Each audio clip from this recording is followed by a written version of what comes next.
Now we are recording और now it's open. तो हम लोगों ने क्या देखा कि इधर ये जब से कोविड 19 की सिचुएशन आई है और जब से कोविड 19 के समस्या से देश जूझ रहा है, तो लगातार सरकार सक्रिय रूप से इसके संदर्भ में विभिन्न आर्थिक पैकेजेस ऐलान कर रही है। और इसी के संदर्भ में हमने देखा था कि प्रधानमंत्री नरेंद्र मोदी जी द्वारा ये एक 10 लाख करोड़ का, जो टोटल मिलाकर के 20 लाख करोड़ का पैकेज होता है, उसका ऐलान किया गया था। और उसका डिटेल्स वो निर्मला सीतारमण जी, जो हमारी वित्त मंत्री हैं, उनको देने की जिम्मेदारी सौंपी गई थी। तो हम क्या देखते हैं कि निर्मला सीतारमण जी द्वारा 2 चरणों में इसमें ऐलान किए गए, इसमें घोषणाएँ की गईं। और इसमें हम लोग क्या देखते हैं कि पहला जो चरण था, वो 1 दिन पहले था। और उसके बाद कल जो है, आपके दूसरे चरण की घोषणाएँ की गईं। तो हम लोग एक-एक करके दोनों चरणों पे जो-जो उनकी घोषणाएँ थीं और ये जो आर्थिक पैकेज था, इस आर्थिक पैकेज की क्या-क्या डिटेल्स थे, इनको हम लोग समझेंगे। तो सबसे पहले ये था कि 3 लाख करोड़ रुपए ये एमएसएमईज़ को दिए जाएँगे लोन के तौर पे। और ये लोन जो है, ये कोलैटरल के बिना होगा। तो अब इसमें हम लोग समझते हैं कि कोलैटरल क्या है और ये लोन जो एमएसएमईज़ हैं, वो क्या है। तो कोलैटरल का मतलब होता है कि जब हम किसी को कोई लोन देते हैं, तो उसका कोई ना कोई वस्तु वो गिरवी रखते हैं। ज़मीन गिरवी रखते हैं, मकान गिरवी रखते हैं, मशीनें गिरवी रखते हैं या स्टॉक गिरवी रखते हैं। तो कोई ना कोई ऐसा वस्तु जो है, वो गिरवी रखते हैं, जिससे जो है हमारे सामने ये स्पष्ट होता है कि अगर पैसा नहीं जमा कर पाता है, पैसा नहीं दे पाता है, तो ऐसी स्थितियों में हम इस पैसे को उसकी उस वस्तु को बेच करके वसूल कर सकते हैं। तो ये जो गिरवी रखा जाता है, इसको हम लोग कहते हैं कोलैटरल गारंटी। यहाँ पर हम लोग क्या देख रहे हैं? यहाँ पर हम लोग ये देख रहे हैं कि कोलैटरल गारंटी के बिना वो लोन दिया जा रहा है।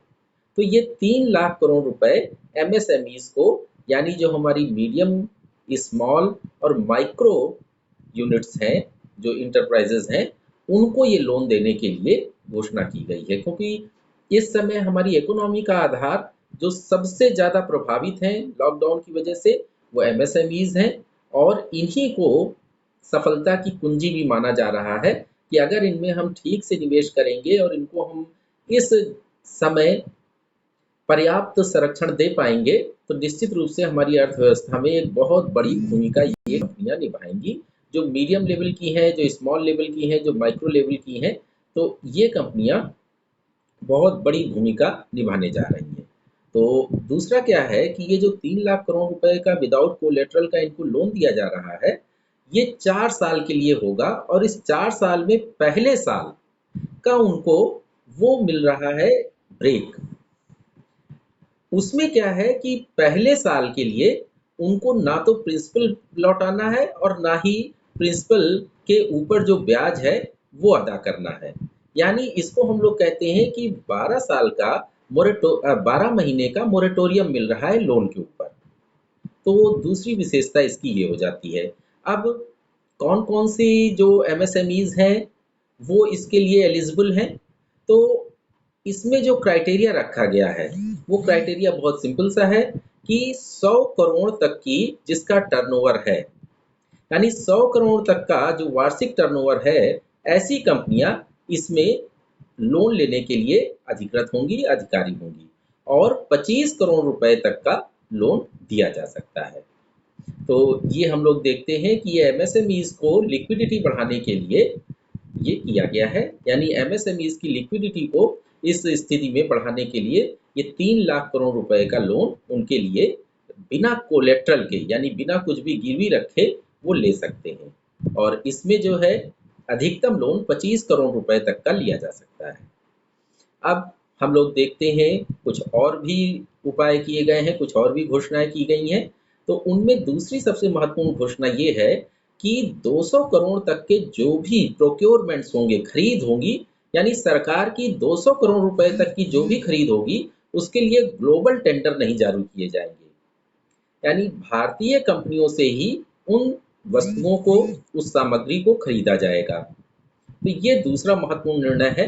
तीसरा क्या है कि जो टीडीएस है और टीसीएस है, टैक्स डिडक्टेड एट सोर्स, जैसे आप जब कहीं सर्विस कर रहे होते हैं तो आपको एक तनख्वाह मिलती है और उस तनख्वाह में से सरकार तनख्वाह देने के साथ ही साथ पैसा काट लेती है। जो टैक्स का डिडक्शन है वो काट लेती है और फॉर्म 24 से होता है, उसमें जो है भेज दिया जाता है। इसी तरह 26 से होता है।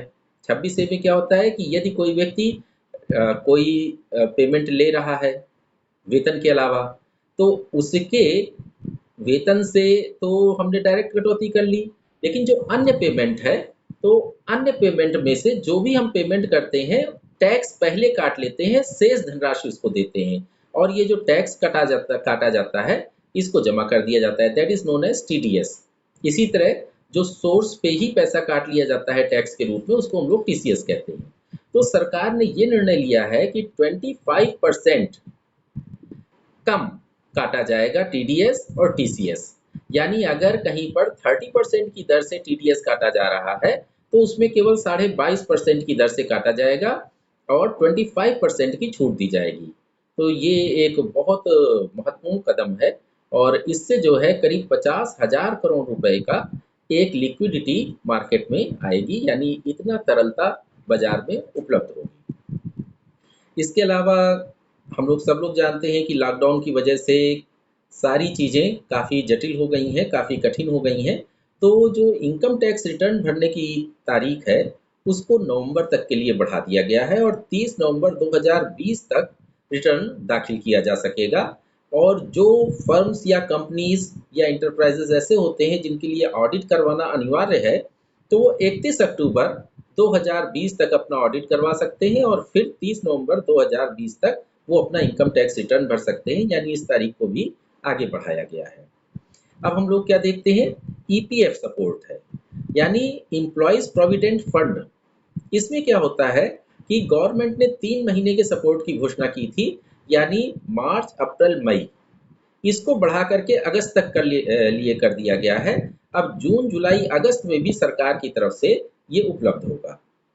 तो दूसरा कदम ईपीएफ के संदर्भ में ये उठाया गया है कि जो एम्प्लॉइज कंट्रीब्यूशन होता है वो 12% का होता है और जो नियोक्ता का कंट्रीब्यूशन होता है वो भी 12% का होता है।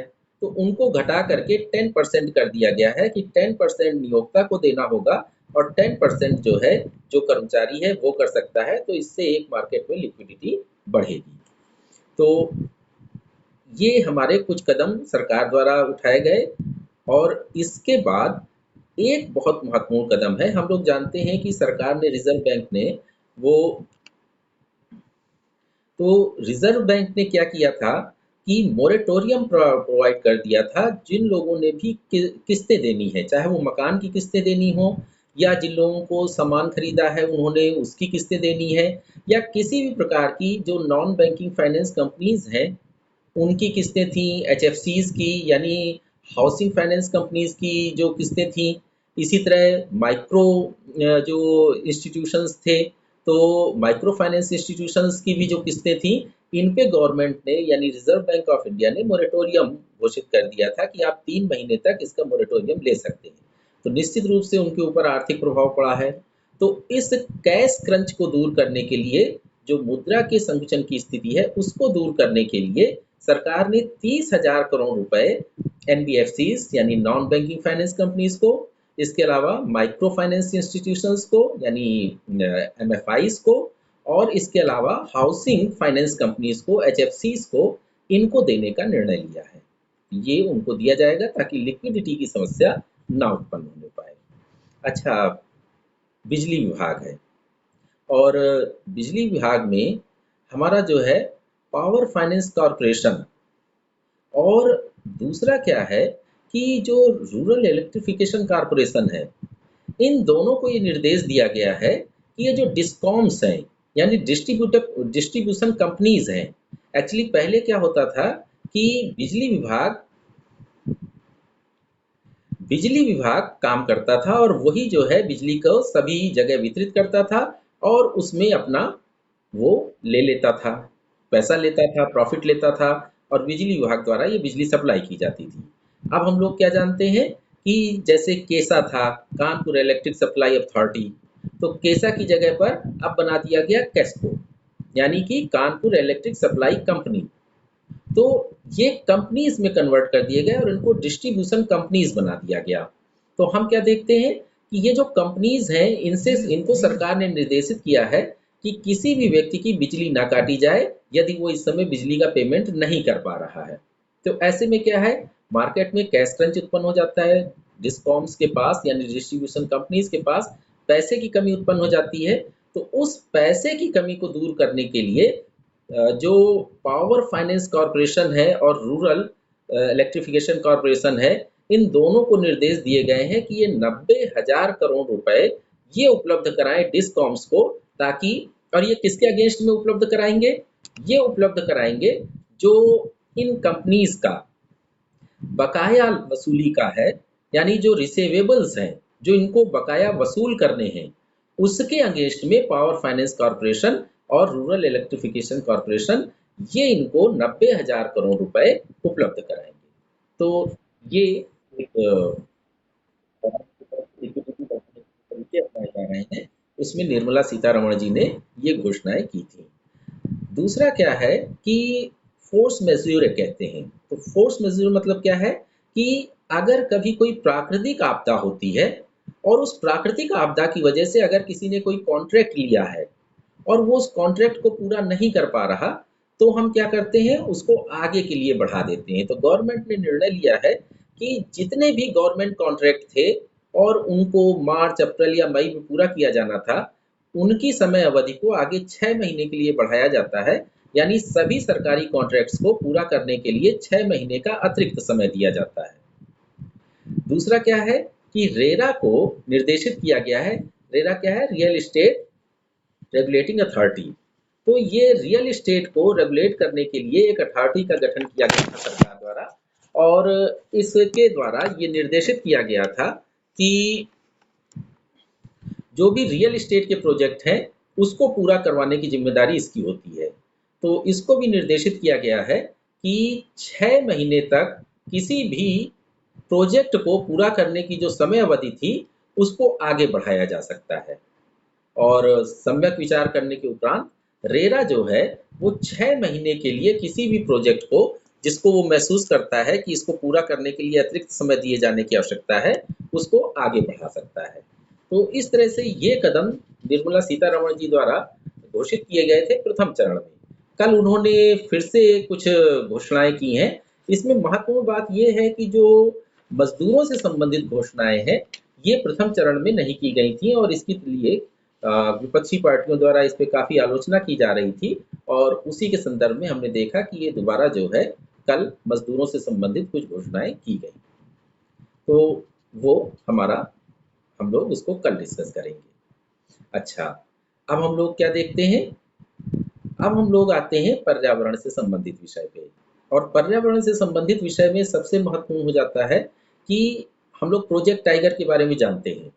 और प्रोजेक्ट टाइगर के बारे में हम लोग जानते हैं कि सन 1972 में हमारे देश में प्रोजेक्ट टाइगर चालू किया गया था।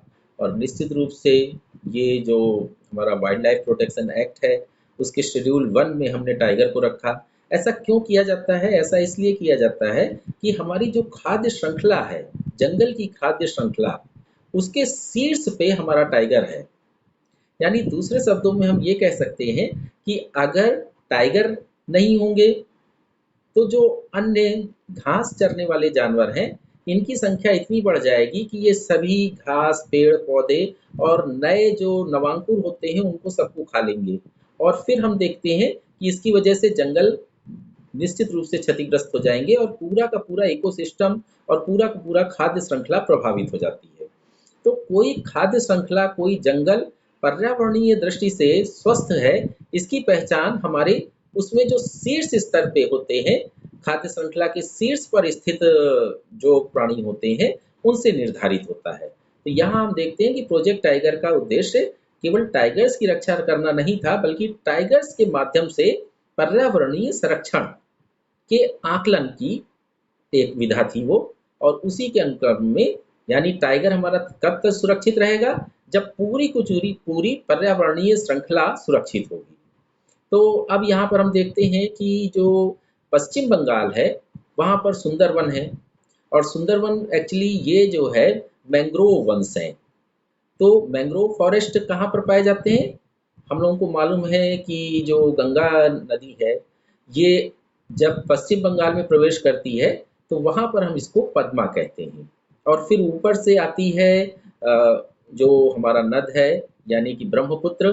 तो ब्रह्मपुत्र नदी निश्चित रूप से तीस्ता वगैरह से और मानस से पानी लेते हुए वो आती है और उसके बाद उसको बांग्लादेश में जमुना कहते हैं। तो ये जमुना आकर के जब गंगा में मिल जाती है, तो फिर इसके बाद हम लोग इसको पद्मा कहने लगते हैं।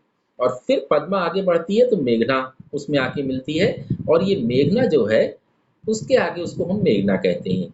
ये बीच में एक पहले ही उसकी धारा अलग हो जाती है, जिसको हम हुगली कहते हैं। तो ये सारी की सारी डिस्ट्रीब्यूटरीज हैं। तो ये जो डिस्ट्रीब्यूटरीज हैं, ये समुद्र में जहाँ पर बे ऑफ बंगाल में मिलती हैं, उस जगह पर डेल्टा बनाती हैं और ये जो डेल्टा है, इनमें मैंग्रोव वन पाए जाते हैं। मैंग्रोव को बांग्ला में या हिंदी में हम लोग सुंदरी वृक्ष कहते हैं। तो उसी वजह से उन वनों को हम लोग सुंदर वन कहते हैं। और ये 1987 से आपके यूनेस्को की वर्ल्ड हेरिटेज साइट है। और इसके अलावा जो आपका रामसर सम्मेलन हुआ था 1971 वाला, तो रामसर की जो साइट्स होती हैं, यानी इंटरनेशनल इम्पॉर्टेंट वेटलैंड साइट, तो इंटरनेशनली इम्पॉर्टेंट वेटलैंड साइट्स में से एक है ये आपका सुंदरवन का। तो यहाँ पर पश्चिम बंगाल के फॉरेस्ट डिपार्टमेंट द्वारा जनगणना की गई है, गणना की गई है शेरों की, यानी कि टाइगर्स की। जो बंगाल टाइगर है उसकी गणना की गई है और ये 88 से बढ़कर के 96 हो गया है। यानी हम देखते हैं कि एक साल में 8 टाइगर उनकी वृद्धि हुई है और ये जब से जनगणना हो रही है, जब से गणना हो रही है, तब से सबसे अधिक है। यानी ये सबसे बड़ी लीप है, लार्जेस्ट लीप है। तो ये हम देखते हैं। तो आगे हम लोग क्या देखते हैं? दूसरी चीज क्या है कि तो ये सबसे बड़ी लीप हम लोगों को अभी तक की मिली है। और हमारा जो सुंदरवन है, ये केवल टाइगर के लिए ही नहीं जाना जाता है, बल्कि इसमें हमको इरावदी डॉल्फिन भी मिलती है। डॉल्फिन हमारी दो तरह से होती है, गैंजेस डॉल्फिन। नदियों में दो तरह की डॉल्फिन होती है, गैंजेस डॉल्फिन और इरावदी डॉल्फिन। तो जो गैंजेस डॉल्फिन है, ये हमको केवल गैंजेस में ही नहीं, बल्कि जो है चंबल में भी मिलती है। और मुख्य रूप से इस समय इटावा से कानपुर के बीच का जो क्षेत्र है और चंबल का जो क्षेत्र है, उसमें हमको ये गैंजेस डॉल्फिन मिलती है, जिसको दिखाई नहीं देता, इसलिए इसको अंधी डॉल्फिन भी कहते हैं। इसकी आंखें बहुत छोटी होती हैं। तो इसी तरह से नॉर्थ रिवर टेरेपिन हमको सुंदरवन में मिलता है और जो वाइल्ड कैट है वो भी हमको सुंदरवन में मिलता है। तो ये सारी चीज़ें और हमको सुंदरवन में मिलती हैं। और सबसे खास बात है कि ये जनगणना बेहद कठिन होती है, क्योंकि सुंदरवन में दिन में 2 बार ज्वार के पानी के साथ बाढ़ आ जाती है और उस बाढ़ के आने के परिणाम स्वरूप बहुत कठिन होता है वहाँ पर जनगणना करना। तो ये दूसरा विशेष वो था विषय जिसको हम लोगों ने डिस्कस किया। अब हम लोग तीसरे विषय पे आते हैं और तीसरे विषय में ये है कि अभी तुम लोगों को याद होगा, थोड़े दिनों पहले विशाखापट्टनम का जो एक सब अर्बन एरिया है गोपालपट्टनम, तो गोपालपट्टनम में जो स्टाइरीन गैस थी, तो वो स्टेरीन गैस की वजह से काफ़ी लोग प्रभावित हो गए थे। करीब 11 लोगों की मृत्यु हो गई थी और 1000 लोग प्रभावित हुए थे 5 किलोमीटर के क्षेत्र में। वो स्टेरीन गैस की वजह से काफ़ी अधिक लोगों को नुकसान हुआ था। तो नेशनल ग्रीन ट्रिब्यूनल ने उस पर अपना फैसला सुनाया है और ये कहा है कि जो एलजी पॉलीमर्स है वो लायबल होगा, उसके ऊपर जुर्माना लगेगा, उसको जिम्मेदारी उठानी पड़ेगी स्ट्रिक्ट जो लायबिलिटी प्रिंसिपल है, यानी प्रिंसिपल ऑफ स्ट्रिक्ट लायबिलिटी, उसके अंतर्गत। तो ये जो प्रिंसिपल ऑफ स्ट्रिक्ट लायबिलिटी है, इसका प्रयोग किए जाने के कारण एनजीटी की कई लोगों ने, कई पर्यावरणविदों ने आलोचना की है और कई वकीलों ने भी इसकी आलोचना की है कि ये जो है आपके दो वो होते हैं, एक होता है प्रिंसिपल ऑफ एब्सोल्यूट लायबिलिटी और एक होता है प्रिंसिपल ऑफ स्ट्रिक्ट लायबिलिटी। तो अब इस विषय में हम लोग तीन चीजें देखेंगे। पहली चीज देखेंगे कि ये प्रिंसिपल ऑफ स्ट्रिक्ट लायबिलिटी क्या होता है, दूसरा देखेंगे कि प्रिंसिपल ऑफ एब्सोल्यूट लायबिलिटी क्या है, और तीसरा हम लोग ये देखेंगे कि ये एनजीटी कब स्थापित हुआ और इसके क्या काम है और इसके क्या दायित्व होते हैं। तो सबसे पहले हम लोग देखते हैं कि ये जो स्ट्रिक्ट लायबिलिटी का कॉन्सेप्ट है ये 1648 से है, और 1648 में ये लायबिलिटी के लिए निर्धारित किया गया कि यदि कोई भी ऐसी फर्म या कंपनी या व्यक्ति है जो हैजार्डस मटेरियल पे डील करता है, यानी घातक जो सामान है उनको खरीदता बेचता है, तो यदि उसके परिसर से वो सामान बाहर निकल जाता है और उसकी वजह से दूसरे को क्षति होती है, तो उसको भरपाई करनी पड़ेगी अगर उसने लापरवाही बरती है तो। और यदि उसने लापरवाही नहीं बरती है, बल्कि कोई ऐसी प्राकृतिक दुर्घटना हुई है, भूकंप आ गया है या कोई ऐसी प्राकृतिक दुर्घटना हुई है जिसकी वजह से उसका, जिसको कहते हैं एक्ट ऑफ गॉड, जिसपे उसका बस नहीं था, तो ऐसी स्थिति में उसको जुर्माना नहीं देना पड़ेगा, उसको कंपनसेशन नहीं देना पड़ेगा, उसको भरपाई नहीं करनी पड़ेगी। इसको कहते हैं स्ट्रिक्ट लायबिलिटी का सिद्धांत। यानी यदि लापरवाही बरती गई है या कुछ ओमिशन या कमीशन, यानी कुछ ऐसा नहीं किया गया है जो करना चाहिए था, या कुछ ऐसा किया गया है जो नहीं करना चाहिए था, तो ऐसी स्थिति में उस कंपनी को कंपनसेशन देना पड़ेगा। लेकिन हम लोगों ने देखा कि 1986 में नई दिल्ली सुप्रीम कोर्ट ने ओलियम गैस के मामले में ये क्लियर कर दिया कि ये स्ट्रिक्ट लायबिलिटी नहीं बल्कि जो है एब्सोल्यूट लायबिलिटी के अंतर्गत आएगा। यानी किसी भी कारण से यदि कोई भी कंपनी या फर्म या व्यक्ति वो हैजार्डस मटेरियल में डील कर रहा है और किसी भी कारण से, वो कारण कुछ भी हो सकता है, वो प्राकृतिक कारण हो सकता है, एक्ट ऑफ गॉड हो सकता है, या उसकी लापरवाही हो सकती है, उसकी वजह से उसके परिसर के बाहर वो हैजार्डस सब्सटेंस चला जाता है और उसकी वजह से लोगों को नुकसान होता है, तो उस नुकसान की भरपाई उस व्यक्ति को करनी पड़ेगी। यानी हर स्थिति में, चाहे वो एक्ट ऑफ गॉड हो चाहे उसकी लापरवाही हो, उसको नुकसान की भरपाई करनी पड़ेगी और उसको कंपनसेशन देना पड़ेगा। तो इसको हम लोग कहते हैं प्रिंसिपल ऑफ एब्सोल्यूट रिस्पॉन्सिबिलिटी या लायबिलिटी। तो प्रिंसिपल ऑफ एब्सोल्यूट लायबिलिटी ये कहता है कि आपको भरपाई करनी ही पड़ेगी, चाहे उसके पीछे आप हो या ना हो। और यहाँ पर विशाखापत्तनम में उनको जो है वो स्ट्रिक्ट लायबिलिटी के अंतर्गत दोषी पाया गया है, प्रिंसिपल ऑफ स्ट्रिक्ट लायबिलिटी, और उन्होंने ये कहा कि इसके भंडारण में और इसके ऑपरेशन में लापरवाही बरती गई जिसकी वजह से ये नुकसान हुआ है। तो अब हम लोग देखते हैं कि ये नेशनल ग्रीन ट्रिब्यूनल ये कब स्थापित हुआ और इसकी स्थापना के पीछे क्या उद्देश्य था और क्या क्या इसकी विशेषताएं हैं। तो सबसे पहले तो ये बहुत विशेष बात है कि नेशनल ग्रीन ट्रिब्यूनल भारत में है, और इसी तरह से पर्यावरण के लिए अलग से ट्रिब्यूनल केवल 3 देशों के पास है। एक ऑस्ट्रेलिया के पास, दूसरा न्यूजीलैंड के पास, और तीसरा भारत के पास। 3 के अलावा पूरे विश्व में किसी के पास भी केवल पर्यावरण के मुकदमे सुनने के लिए या पर्यावरण संबंधी विषयों पे डिस्कशन के लिए कोई ट्रिब्यूनल नहीं है।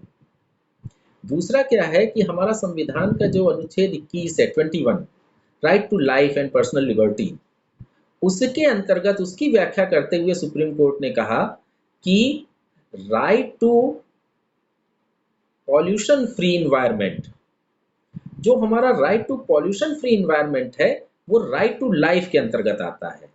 यानी प्रदूषण मुक्त पर्यावरण ये हमारा राइट टू लाइफ के अंतर्गत आता है, इसलिए ये हमारा मौलिक अधिकार है। और इसी के क्रम में आगे विचार करने के बाद ये नेशनल ग्रीन ट्रिब्यूनल एक्ट 2010 में पार्लियामेंट से, संसद से पास किया गया और उसी के अंतर्गत ये नेशनल ग्रीन ट्रिब्यूनल की स्थापना की गई है। कोई भी ऐसा विषय जो पर्यावरण से संबंधित हो वो इसमें रिफर किया जाता है। इसको हाई कोर्ट के पावर्स प्राप्त हैं और इसकी 5 पीठ हैं।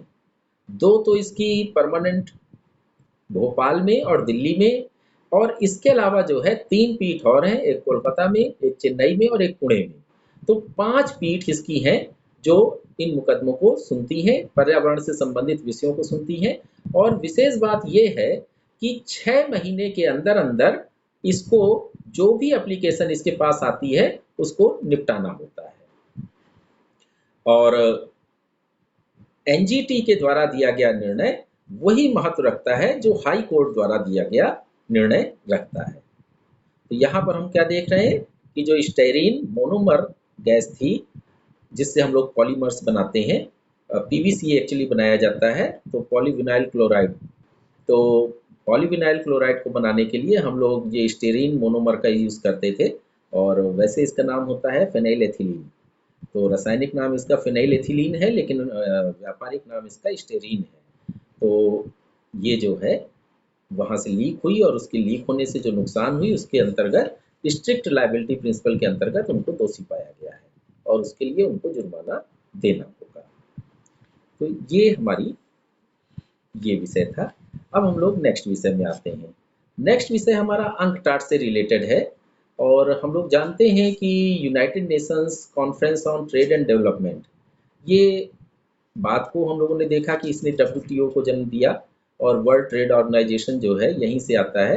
लेकिन ये जो हमारा अंकटाड है, इसने अपनी रिपोर्ट प्रस्तुत की है, और इस रिपोर्ट में ये कहा है कि पूरे विश्व का जो व्यापार है, यानी विश्व व्यापार, वर्ल्ड ट्रेड है, वो 2020 के पहले क्वार्टर में 3% उसमें कमी आई है। और ये जो कमी है, इसके साथ साथ वस्तुओं के दामों में भी कमी आई है। और क्योंकि यदि किसी क्षेत्र में, हम लोग उदाहरण लेते हैं, सपोज नागपुर का है, तो नागपुर में संतरे हो रहे हैं, लेकिन अगर वहाँ से वो बाहर ही नहीं जा पा रहे तो निश्चित रूप से उन संतरों की कीमत नीचे गिर जाएगी। तो इसी तरह जो एक्सपोर्ट ओरिएंटेड कंट्रीज़ हैं और एक्सपोर्ट ओरिएंटेड इकोनॉमीज़ हैं, क्योंकि एक्सपोर्ट में गिरावट आई है तो इस वजह से वहाँ पर दामों में भी गिरावट आई है। तो पहली चीज़ ये है कि प्रथम क्वार्टर में लगभग 3% की गिरावट दर्ज की गई है। दूसरा हम लोग क्या देखते हैं? दूसरा हम लोग देखते हैं कि अंकटाड ने ये अनुमान लगाया है कि जो दूसरा क्वार्टर होगा, यानी दूसरा अप्रैल मई जून ये पहला क्वार्टर होता है, जुलाई अगस्त सितंबर ये दूसरा क्वार्टर होता है। तो जो जुलाई अगस्त सितंबर में है वो विश्व व्यापार में 27% तक की कटौती हो सकती है, यानी 27% तक की कमी आ सकती है, और ये काफ़ी अधिक है। और ये जो 27% की कमी है ये पूरे विश्व की अर्थव्यवस्था पे गंभीर प्रभाव डालेगी।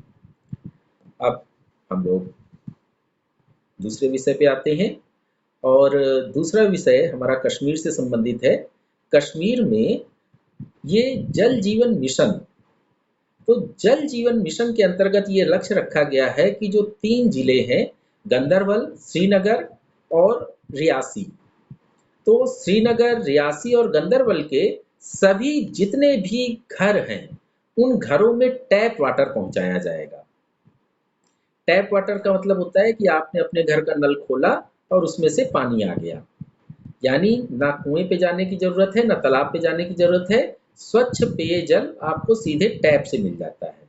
तो ये जो जल जीवन मिशन है इसके अंतर्गत ये union territory of Jammu and Kashmir को लिया गया है, और इसके अंतर्गत ये है कि ये जो 3 जिले हैं इनमें लगभग 5000 गांव आते हैं, और इन 5000 गांवों में 18,17,000 परिवार निवास करते हैं।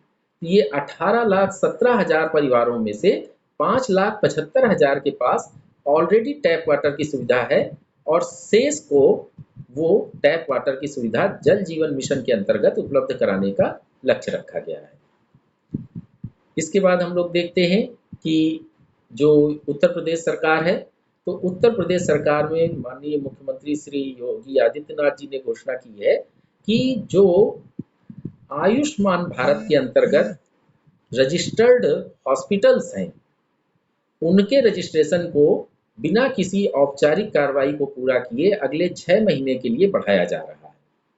क्योंकि इस समय जो लॉकडाउन की स्थितियां हैं उसको देखते हुए उनके लिए अपनी औपचारिकताएं पूरी करा पाना संभव नहीं होगा और उन हॉस्पिटल्स के द्वारा इलाज किया जाना वो बेहद आवश्यक है। इसलिए उसके अंतर्गत रजिस्टर्ड जितने भी आयुष्मान भारत योजना के अंतर्गत जितने भी रजिस्टर्ड हॉस्पिटल्स हैं उनका रजिस्ट्रेशन 6 महीने के लिए और बढ़ा दिया गया है। दूसरा ये है कि जो भी ऐसे हॉस्पिटल्स हैं जो कोविड-19 के मरीजों का इलाज कर रहे हैं, तो उनको पीपीई किट में सरकार द्वारा 50% की सब्सिडी दी जाएगी, बशर्ते कि वो जो इलाज कर रहे हैं वो आयुष्मान भारत में जो दिए गए रेट हैं उन रेट्स के आधार पर कर रहे हैं। तो ऐसे में सरकार उनको 50% की किट देगी, किट में वो सब्सिडी देगी। ये एक विषय था। अच्छा, अब इसके बाद हम लोग आते हैं, हम लोग जानते हैं कि मिनिस्ट्री ऑफ टूरिज्म, तो जो मिनिस्ट्री ऑफ टूरिज्म है इसने एक वेब सीरीज इस समय चालू कर रखी है और उसका नाम है देखो अपना देश। तो देखो अपना देश वेब सीरीज के अंतर्गत हम लोगों ने देखा था कि गोवा के लिए the crucible of India, the crucible of cultures, Goa के था कि Goa the crucible of cultures करके एक वेबसाइट लॉन्च की गई थी, एक वेबिनार लॉन्च किया गया था। इसी तरह उड़ीसा के लिए ये एक वेबिनार लॉन्च किया गया देखो अपना देश सीरीज के अंतर्गत और उसमें था Orissa the India's best kept secret.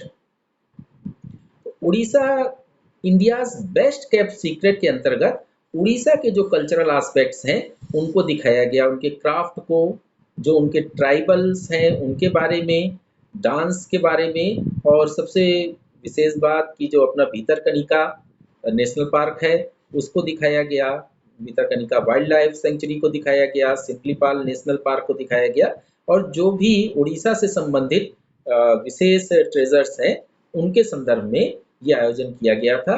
और हम लोग जानते हैं कि मिनिस्ट्री ऑफ टूरिज्म ने देखो अपना देश के अंतर्गत कई वेबिनार इस प्रकार से आयोजित किए गए हैं कि 18वां था और इसके पहले हमने गोवा वाले पे विस्तृत चर्चा की थी। अब हम लोग देखते हैं कि ग्लोबल न्यूट्रिशन रिपोर्ट, ये ग्लोबल न्यूट्रिशन रिपोर्ट जो है ये प्रस्तुत की गई है। ये एक्चुअली ये N4G इनिशिएटिव समिट हुई थी 2013 में। ये न्यूट्रिशन फॉर ग्रोथ, तो न्यूट्रिशन फॉर ग्रोथ समिट जो है 2013 में हुई थी और उसमें ये तय किया गया था कि हर साल, हर वर्ष ये रिपोर्ट प्रकाशित की जाएगी कि किस देश की क्या स्थिति है न्यूट्रिशन के संदर्भ में और उसी के अंतर्गत ये रिपोर्ट 2020 की प्रकाशित हुई है। और उसमें हम लोग क्या देख रहे हैं कि जो भी भारत सहित 88 देश ऐसे हैं जो अपने लक्ष्य को प्राप्त नहीं कर पाएंगे, जो टारगेट 2025 निर्धारित किए गए थे, यानी इसको कहते हैं टारगेट 2025।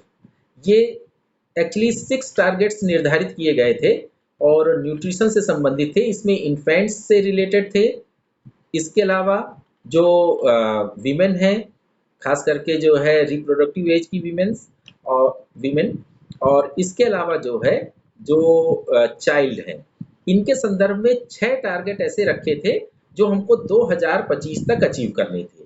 इसमें सबसे पहला टारगेट हम स्टनिंग, भारत की और विश्व की सबसे बड़ी समस्या है स्टंट। होता क्या है कि यदि कुपोषण के कारण बच्चों की लंबाई नहीं बढ़ती है तो उनको हम स्टंट कहते हैं, यानी कि बच्चे की एक एज होती है, उस एज में अगर उसको सही पोषण नहीं मिलता है तो उसकी लंबाई एक निश्चित सीमा से अधिक नहीं बढ़ पाती है और ऐसे में हम कहते हैं कि वो स्टंट बच्चा है। तो ये तय किया गया था कि ये जो स्टंटिंग है ये 40% तक रिड्यूस की जाएगी हर देश द्वारा। जिस देश में जितने परसेंट बच्चे under the age of 5 stunting का शिकार हैं, वो स्टंटिंग के जो है अपनी संख्या में 40% की कमी लाएंगे 2025 तक। दूसरा क्या था, दूसरा लक्ष्य रखा गया था कि जो अनीमिया महिलाओं में है, रिप्रोडक्टिव एज की महिलाओं में जो एनीमिया से ग्रसित है, यानी कि रक्ताल्पता यानी उनके हीमोग्लोबिन की कमी है, तो उस हीमोग्लोबिन की कमी को 50% तक कम किया जाएगा। यानी जितनी महिलाओं को हीमोग्लोबिन की कमी है उसमें उनकी संख्या में कम से कम 50% की कमी लाई जाएगी। तीसरा लक्ष्य ये था जो हमें 2025 तक प्राप्त करना था, उसमें ये था कि जो लो बर्थ वेट है, यानी बर्थ के समय जो बच्चे का वेट है वो अगर एक निश्चित सीमा से कम है तो हम उसको कहते हैं लो बर्थ वेट, उसमें कम से कम 30% की कटौती की जाएगी। इसके अलावा ये किया गया था कि चाइल्डहुड ओवरवेट की जो समस्या है, इस चाइल्डहुड ओवरवेट की समस्या में कोई वृद्धि नहीं होनी चाहिए, बल्कि इसको घटाया जाना है और नो इंक्रीज। अब इसमें और बढ़ोतरी नहीं होनी चाहिए कि जो बच्चे हैं और जो अभी चाइल्डहुड में हैं और वो ओवरवेट का शिकार हो रहे हैं। अच्छा, एक्सक्लूसिव ब्रेस्ट फीडिंग को ये कम से कम 50% बढ़ाया जाना चाहिए था। एक्सक्लूसिव ब्रेस्ट फीडिंग में क्या आता है कि जो बच्चा है वो 6 महीने की आयु तक केवल माँ के दूध पर निर्भर रहे तो हम उसको एक्सक्लूसिव ब्रेस्ट फीडिंग कहते हैं। दुर्भाग्य से और अज्ञानतावश बहुत से लोग इस चीज को नहीं जानते कि बच्चे के लिए रोग प्रतिरोधक क्षमता विकसित करने के लिए उस माँ के दूध की बेहद आवश्यकता होती है। तो यहाँ पर हम देख रहे हैं कि ब्रेस्ट फीडिंग को बढ़ावा देने के लिए, खास करके एक्सक्लूसिव ब्रेस्ट फीडिंग को बढ़ावा देने के लिए ये लक्ष्य रखा गया था कि 2025 तक हमको इसमें 50% संख्या में वृद्धि करनी है। अच्छा, जो चिल्ड्रन वेस्टिंग है जिसको हम चाइल्डहुड वेस्टिंग कहते हैं, तो चाइल्डहुड वेस्टिंग को 5% तक नीचे लाना था। अर्थात बहुत से बच्चे ऐसे हैं जो कुपोषण के कारण अपनी एज को नहीं प्राप्त कर पाते हैं और उसके पहले ही उनकी मृत्यु हो जाती है। तो ये जो बच्चे जिनकी मृत्यु हो जाती है इनको हम लोग चाइल्डहुड वेस्टिंग कहते हैं। इनकी संख्या को 5% तक पर सीमित रखने का लक्ष्य रखा गया था।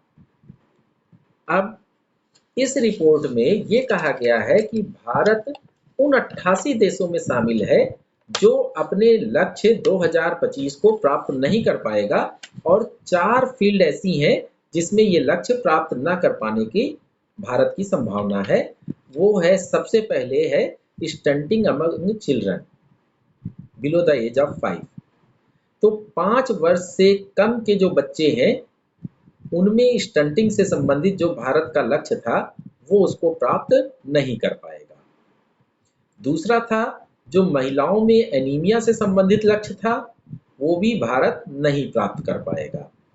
तीसरा, चाइल्डहुड ओवरवेट, जो चाइल्डहुड ओवरवेट के संदर्भ में हमारा लक्ष्य था, जो छोटे बच्चे आवश्यकता से अधिक उनका शारीरिक विकास हो रहा है, उसको भी भारत नहीं प्राप्त कर पाएगा, ऐसा इस रिपोर्ट ने कहा है। और तीसरा, चौथा पॉइंट क्या था, एक्सक्लूसिव ब्रेस्ट फीडिंग, इसमें भी भारत अपना लक्ष्य नहीं प्राप्त कर पा रहा है। तो हम 4 देखते हैं, एक स्टंटिंग आता है, दूसरा एनीमिया का आता है, तीसरा चाइल्डहुड ओवरवेट आता है और चौथा एक्सक्लूसिव ब्रेस्ट फीडिंग का आता है। इन चारों में ही भारत अपना लक्ष्य नहीं प्राप्त कर पा रहा है। तो ये विशेष बात है। अब हम लोग इसमें थोड़े से जो आंकड़े हैं उन पे भी निगाह डालते हैं।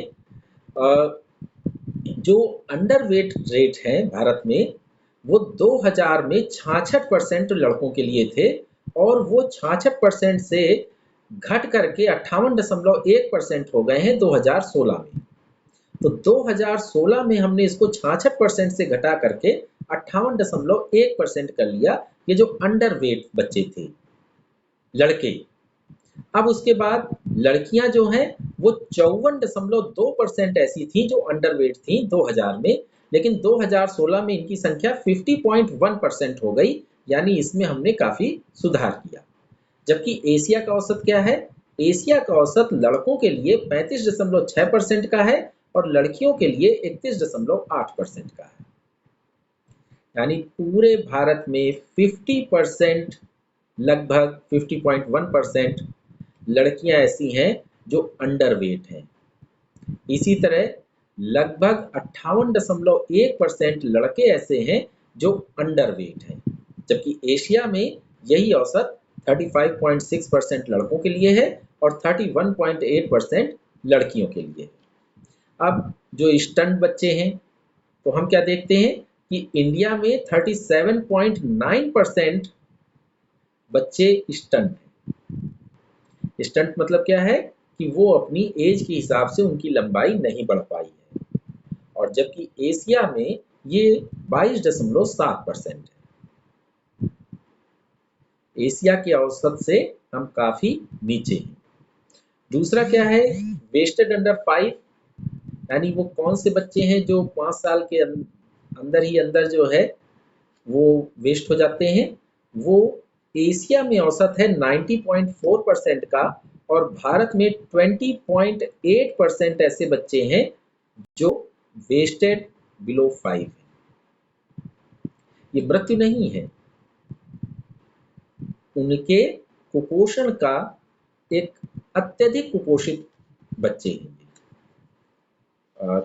शायद तुम लोगों को जानकर दुख होगा कि कुपोषण के मामले में विश्व के जो सब सहारन कंट्रीज हैं अफ्रीका के, हम उनसे भी नीचे आते हैं। विमेन में एनीमिया भारत में 50% है, यानी 50% औरतें ऐसी हैं भारत की जिनमें रक्ताल्पता पाई जाती है। ओवरवेट विमेन कितनी है? 21.6% विमेन ऐसी हैं, महिलाएं ऐसी हैं जो ओवरवेट हैं, और कितनी ऐसे हैं पुरुष जो ओवरवेट हैं? वो केवल 17.8% ऐसे हैं जो ओवरवेट हैं। तो ये हम लोगों ने एक निगाह डाली जो भारत में इस समय स्थिति है न्यूट्रिशन की, और उसके संदर्भ में ग्लोबल न्यूट्रिशन रिपोर्ट ने क्या प्रस्तुत किया है।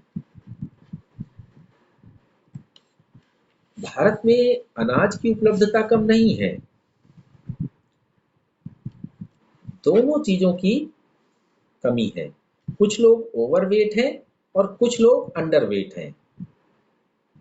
डिस्पैरिटी में भारत विश्व के 3 देशों में सबसे आगे है, यानी पूरे विश्व के जो 194 कंट्रीज इसमें हिस्सा लेते हैं, तो उसमें जो है हम लोग क्या देखते हैं, वर्ल्ड हेल्थ एसोसिएशन की जो 194 कंट्रीज हैं, उसमें हम देखते हैं ये WHO की गवर्निंग बॉडी है, वर्ल्ड हेल्थ ऑर्गेनाइजेशन की गवर्निंग बॉडी होती है वर्ल्ड हेल्थ असेंबली। तो वर्ल्ड हेल्थ असेंबली के 194 कंट्रीज में सबसे नीचे से 3 देश आते हैं, इंडोनेशिया, इंडिया एंड नाइजीरिया। तो नाइजीरिया, इंडिया और इंडोनेशिया ऐसे देश हैं जहां पर डिस्पैरिटी सबसे ज्यादा है। डिस्पैरिटी इन कम्युनिटीज, यानी कुछ कम्युनिटी में जो पोषण की स्थिति है और जो दूसरी कम्युनिटीज में पोषण की स्थिति है, उसमें 4 गुना तक का अंतर है। तो डिस्पैरिटी इन न्यूट्रिशन, यानी पोषण में जो भिन्नता है वो भारत में 4 गुना तक अधिक है, और ये बेहद दुखद है। तो हम लोग ये देखते हैं कि भारत में जो अनाज की उपलब्धता है वो कम नहीं है, प्रति व्यक्ति अनाज उपलब्ध है, लेकिन वो उन व्यक्तियों तक नहीं पहुंच पा रहा जो कुपोषण का शिकार है। दूसरा क्या है, कुपोषण के संदर्भ में दूसरी सबसे बड़ी विशेषता ये है कि खान पान की आदतें वो बहुत सारी ऐसी हैं जिनकी वजह से पर्याप्त पोषण व्यक्ति को नहीं मिल पा रहा है। और तीसरी चीज हम लोग क्या देखते हैं, तीसरा इसमें एक बहुत महत्वपूर्ण बात होती है, और वो ये है कि कुछ लोग ओवरवेट हैं, वो भी कुपोषण का शिकार हैं, यानी उनके द्वारा ऐसा भोजन किया जा रहा है जो उनके शरीर की न्यूट्रिशन वैल्यू को नहीं बढ़ा रहा है, बल्कि उनके शरीर के केवल फैट को बढ़ा रहा है, या जो अन्य ऐसे घातक चीजें हैं जो उनके शरीर में कम मात्रा में होनी चाहिए और न्यूट्रिशन अधिक होना चाहिए, उसको बढ़ा रहा है। तो ये हमारा न्यूट्रिशन से संबंधित विषय था। अब हम लोग देखते हैं कि द तंजावुर नेटिव वर्क्स ये और अरम्बवूर वुड कार्विंग, यानी अरम्बवूर की जो लकड़ी की नक्काशी का काम है और जो तंजावुर नेटी का काम है, इन दोनों को जीआई टैग दिया गया है। ये जो ज्योग्राफिकल इंडिकेशन टैग होता है, इसके संदर्भ में हम लोग ये जानते हैं कि ये एक प्रकार का पेटेंट होता है और निश्चित रूप से जो लोग परंपरागत रूप से उस काम को कर रहे हैं, उनके अलावा कोई दूसरा व्यक्ति वो तंजावुर नेटिव वर्क्स के नाम से उस काम को नहीं कर सकता है। और जो विधि अपनाई जाती है, जो प्रोसेस है, उसी प्रोसेस से उसको बनाया जा सकता है। उस प्रोसेस में अगर कोई परिवर्तन करता है तो वो तंजावुर नेटी के नाम से उस काम को नहीं कर पाएगा। वो क्वालिटी जो उसमें रखी जाती है, वो क्वालिटी रखना अनिवार्य है। तो ये तंजावुर नेटी क्या है? ये एक्चुअली एक दलदली घास होती है। हम लोग उसको रीट कह सकते हैं, यानी नरकुल जैसे होता है, उस तरह से उससे कुछ बेहद सुंदर कलाकृतियां बनाई जाती हैं। बेहद सुंदर ये जो कलाकृतियां होती हैं, इनको हम लोग तंजावुर नेटी कहते हैं। तंजावुर जो है मध्य तमिलनाडु में पड़ने वाली जगह है और ये अरम्बवूर भी मध्य तमिलनाडु में ही पड़ता है। तो ये दोनों जो है मध्य तमिलनाडु के क्षेत्र है। और हम लोगों को मालूम है कि ये जो रजिस्ट्री होती है, जीआई रजिस्ट्री, ये जो है एक्चुअली ये जो आपका रजिस्ट्रार ऑफ पेटेंट्स है, उसी के दायित्व के अंतर्गत आती है। तो registrar of patents he registry of GI है। ज्योग्राफिकल इंडिकेशन टैग जो दिया जाता है, उसकी रजिस्ट्री वही है। ये चेन्नई में स्थित है। तो वहाँ पर हम देखते हैं कि ये दोनों को टैग दिया गया है। अच्छा, ये क्या है? अरम्बवूर वुड कार्विंग। ये आम की लकड़ी होती है या साल की लकड़ी होती है और इसको बेहद सुंदर ढंग से इसमें नक्काशी की जाती है और बेहद सुंदर ढंग से नक्काशी करके इसका निर्माण किया जाता है और इसको भी जो है जीआई टैग दिया गया है। और मुख्य रूप से इसमें केवल कलाकृतियां ही नहीं, देवी देवताओं के भी बहुत आकर्षक चित्र उकेरे जाते हैं और ये इस काम आता है। अब हम लोग क्या देखते हैं? अब हम लोग आते हैं अपॉइंटमेंट्स पे।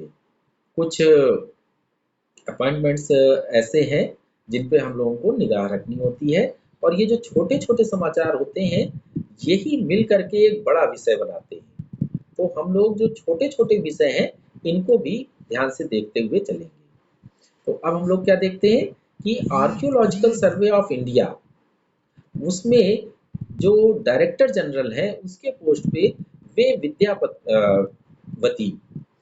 विद्यापति जी को नियुक्त किया गया है और ये जो है डायरेक्टर जनरल ऑफ एएसआई यानी आर्कियोलॉजिकल सर्वे ऑफ इंडिया के पद पे अपना कार्यभार ग्रहण करेंगे। ठीक है। दूसरा क्या है कि जो मनोज आहूजा जी हैं, ये सीबीएसई के नए चेयरमैन चुने गए हैं। तो ये जो central board of school education होता है, ये central board of school education जो है उसके चेयरमैन चुने गए हैं और मनोज आहूजा जी वो इस पद पे अपने दायित्व का निर्वहन करेंगे। तो ये आज का अपना विषय था और इसी के साथ हम लोग इसको समाप्त करते हैं। तुम लोगों में से जिसको भी अपनी कोई भी बात रखनी है, वो रख सकता है और हम लोग